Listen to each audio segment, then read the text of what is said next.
Rahimakumullah. Pertama-tama kita memanjatkan puji dan syukur kehadirat Allah Subhanahu wa ta'ala yang telah mengumpulkan kita pada malam ini di tempat yang penuh berkah ini.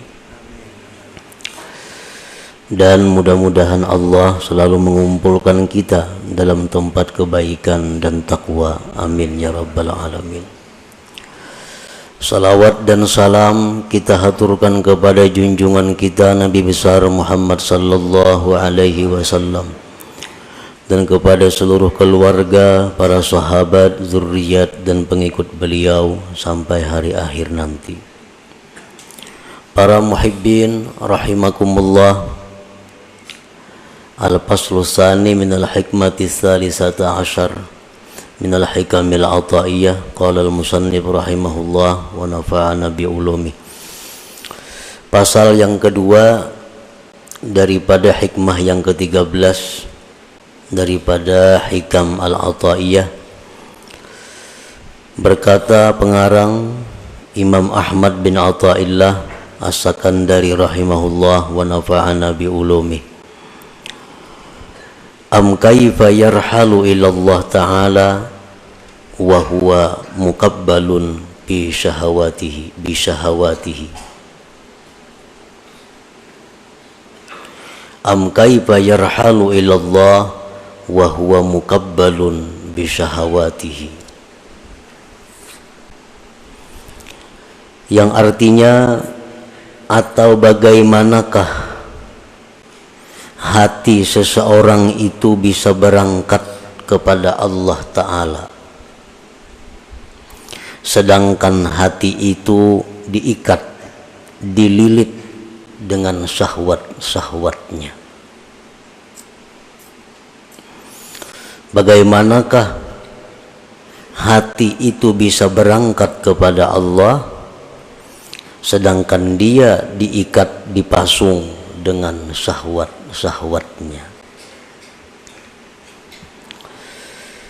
Maksudnya adalah la yataraqqa qalbun min alami syakki ila alamil yakin wa huwa mutaqayyadun bis syahawat. Tidaklah mungkin, tidaklah naik hati seseorang dari alam keraguan-raguan kepada alam yakin, sedangkan hati itu terkait pada keinginan-keinginan nafsunya. Nah, para muhibbin rahimakumullah, sebagian manusia ada yang hatinya itu masih berada di alam syak, alam keraguan-raguan.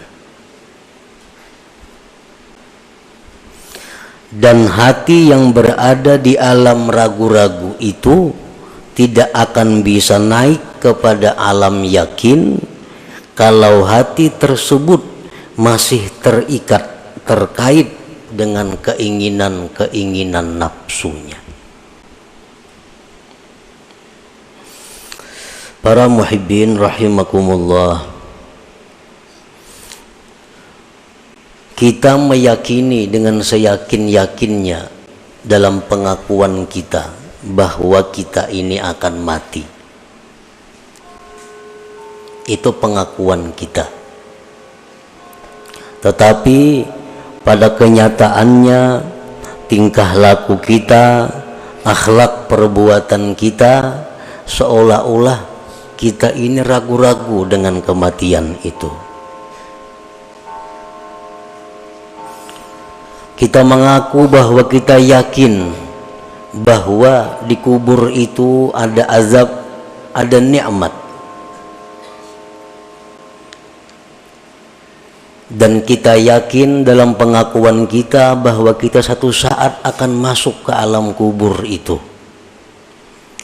Tetapi pada kenyataannya dalam tingkah laku kita sehari-hari, seolah-olah kita tidak percaya kita akan masuk ke alam kubur itu. Hal ini dapat kita lihat dengan kesibukan-kesibukan kita yang sifatnya dunia, dengan pikiran-pikiran kita yang selalu terfokus untuk dunia. Itu satu bukti bahwa kita ini belum yakin akan kematian kita. Walaupun andai kata kita ditanya, kita pasti menjawab mati itu yakin. Tetapi tingkah laku kita bertentangan dengan pengakuan itu.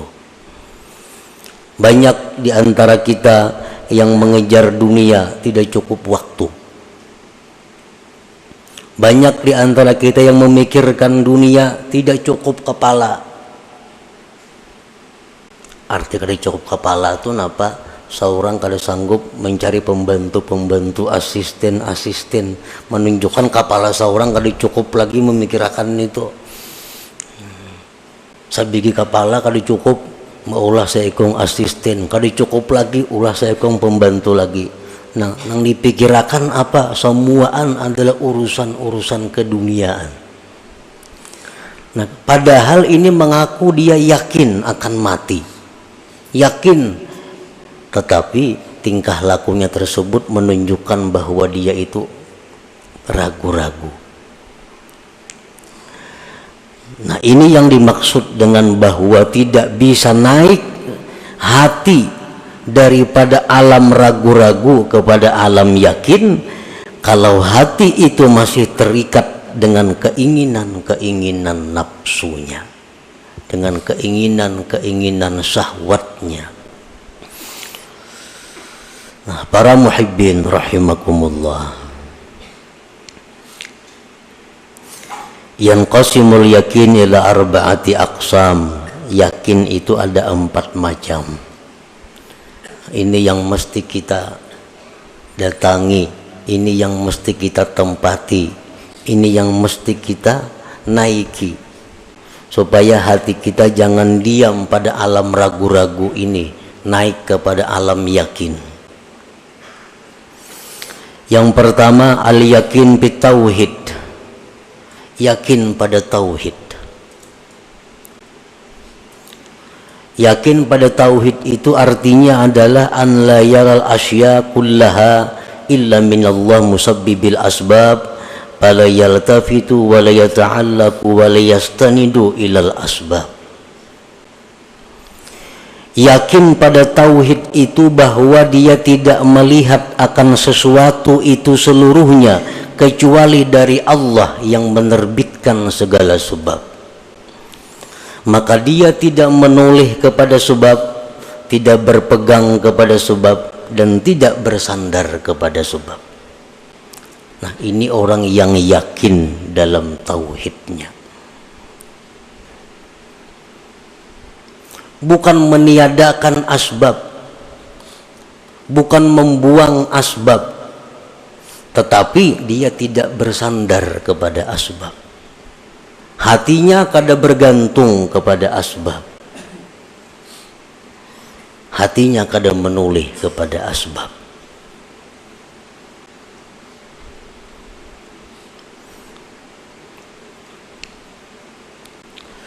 Para muhibbin rahimakumullah, Anas bin Malik, salah seorang khadam Rasulullah sallallahu alaihi wasallam. Anas ini berkata, 10 tahun aku berkhadam kepada Rasulullah, jadi pembantu beliau. Beliau tidak pernah menyalahkan aku. Kenapa engkau tidak begini? Kalau engkau begini, niscaya tidak begini. Nah, bahasa kitanya, 10 tahun aku berkhadam kepada Rasulullah sallallahu alaihi wasallam. Rasulullah tuh kada pernah meniwas lawan aku terhadap apa yang aku kerjakan. Ini menunjukkan bahwa Rasulullah sallallahu alaihi wasallam itu tidak menoleh kepada asbab. Ini Anas adalah asbab. Asbab yang bisa mendatangkan kesenangan kalau pas lawan yang kita maksud, asbab yang bisa mendatangkan kekecewaan kalau kada pas dengan yang kita maksud. kan pembantu. Pembantu ini adalah sebab bisa mendatangkan kepada kita kesenangan kalau gawiannya pas cocok lawan kehendak kita, dan pembantu ini bisa merupakan sebab mendatangkan kekecewaan kalau pekerjaannya kada sesuai dengan kita. Nah, Rasulullah Shallallahu Alaihi Wasallam beliau tidak pernah mengatakan kata-kata yang sifatnya taubih, mencela atau meniwas kepada pembantu ini apapun yang telah ia kerjakan. Ini satu bukti bahwa beliau tidak memandang kepada Anas ini, pembantu ini, sebab ini. Yang beliau pandang adalah bahwa segala sesuatu itu terbit daripada Allah Subhanahu wa taala, musabbibil asbab. Nah, para muhibbin rahimakumullah. Ini salah satu contoh.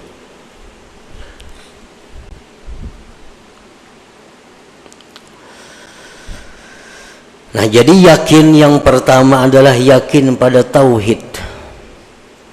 Yakin dalam tauhid itu adalah melihat sesuatu itu merupakan ciptaan daripada Allah sebagai musabbibil asbab. Maka dia tidak menoleh lagi, tidak bergantung lagi, tidak bersandar lagi kepada sebab ini. Nah, apabila kita bisa menerapkan yakin bitauhid ini dalam diri kita, maka kita kada akan ada sifat dendam. Ada sifat dendam. Dendam itu orang nah habis-habisan memandang kepada makhluk, lupa kepada Allah, lalu ada dendam. Nah, kalau kita bisa meyakinkan, menerapkan yakin tauhid ini, kita tidak akan ada perasaan dengki kepada seseorang. Kenapa ada dengki? Karena memandang kepada makhluk, lupa kepada Allah. Kalau kita bisa menerapkan yakin bitauhid ini, kita akan bersih daripada sifat ujub. Karena ujub itu melihat kebaikan dari diri sendiri, lupa kepada Allah. Nah, jadi sifat menyalahkan orang lain, sifat dendam, sifat dengki, sifat ujub itu akan selalu bersarang dalam hati kita selama kita masih berada di alam syak, di alam keraguan-raguan ini. Dan kita kadang akan bisa pindah kepada alam yakin selama kita masih dipasung oleh syahwat kita, selama kita dipasung oleh keinginan-keinginan untuk mencari kenikmatan-kenikmatan duniawi artinya. Itu yang pertama. Yang kedua, al-yakin bi dhamanillah. Yakin dengan jaminan Allah.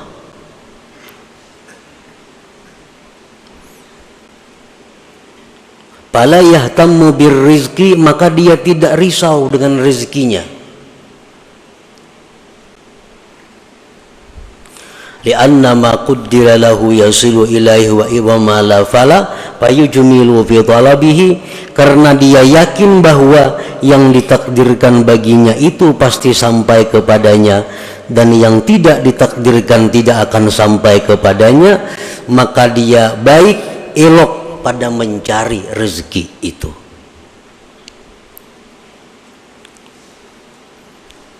Yakin yang kedua, yakin dengan jaminan Allah. Allah sudah menjamin bahwa apa yang dia tetapkan untuk kita itu pasti akan sampai kepada kita. Apa yang tidak milik kita tidak akan sampai kepada kita. Nah, kalau kita yakin itu, payujmilu fit talab, maka dia akan ilok dalam hal mencari rezeki. Nang ilok mencari rezeki itu kayak apa? Pertama, tahu halal haram.